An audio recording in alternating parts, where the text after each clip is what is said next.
आज खोर्धा जिला बालुगाँ गांधी छक निकट में आमर मुख्यमंत्री निर्देश क्रमे सामूहिक वंदे उत्कल जननी गान कर कार्यक्रम में जोगदे बालुगाँ एसडीपीओ एसके दास, अग्निशम विभाग अधिकारी एके जेना, चिलिका प्रेस सभापति प्रकाश कुमार प्रधान, उमा महेश्वर बणिक संघ सभापति रवि नारायण नायक और बालुगाँर बहु बुद्धिजीवी प्रमुख सामाजिक दूरता रक्षा करने सह कोरोना योद्धा मानक पई सामूहिक वंदे उत्कल जननी गान कर आज किंतु कोरोना संक्रमण जितेबेले समुदाय मानव जाति को आतंकित करिछि सेतेबेले प्रतिटी ओडिया को एकाठी करबा ओडिया बोध को जागृत करबा पई मुख्यमंत्री प्रथम थर पई वंदे उत्कल जननी सपक्ष रे लोकों को एकाठी करबा को उद्यम करिसंती।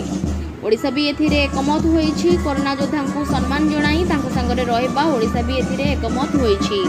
खोर्धारू प्रताप रुद्र महाराणांक रिपोर्ट।